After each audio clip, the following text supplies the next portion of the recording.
निरपेक्ष न्यायपूर्ण एवं न्यायसंगत शासन व्यवस्थार प्रमुख स्तंभ हेउछि एक दृढ़ अभियोग समाधान व्यवस्था।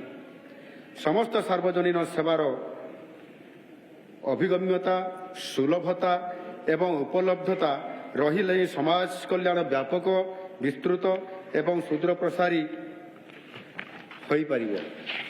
समस्त जरूरी सेवा लोकंकर मानक निकट में पहुंचाइबार आवश्यकता रही जहाँ सेमानकर सहज जीवन धारण में सहायक हो पार। लोकों को तुरंत सेवा प्रदान निमंते समग्र ग्राम पंचायत जिला सदर महकुमा को सुगम जोगाजोग कनेक्टिविटी उपलब्ध करने आम सरकार सर्वोच्च प्राथमिकता। यह व्यतीत प्रांतवर्ती अंचल भित्तिभूमिर उन्नतीकरण सह नूतन शिल्प कॉरिडोर निर्माण द्वारा अधिक नियुक्ति सुजोग सृष्टि होब। आमर युवक युवती को भविष्य प्रस्तुत करने निमंते आम शिक्षा व्यवस्थार गुणात्मक मान बढ़ाइबा पड़िबो। एही प्रक्रिया रे ओडिशा विभिन्न प्रकार वाणिज्यिक कार्यकलाप जातीय तथा विश्वस्तरीय हब भावे उभा हब। परिवेशर विनाश करी अर्थनीतिर अभिवृद्धि केबे ग्रहणीय नुहे।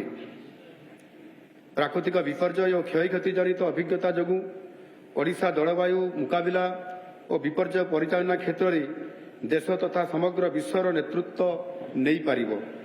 ओडिशार विकास अर्थनैतिक दृष्टिकोण साध्य परिवेशगत भावे स्थायी सामाजिक स्तर में ग्रहणीय और सांस्कृतिक भावे सशक्त होगा उचित। बाचस्पति महोदया, यही बजेट राज्य में सामग्रिक सर्वांगीन विकासर नूतन युग को प्रज्वलित करने एक पदक्षेप हम। शिल्प और भित्तिभूमि को सुदृढ़ करने सहित कृषि स्वास्थ्य और शिक्षा क्षेत्र को पुनर्जीवित करने आम प्रतिश्रुतिबद्ध।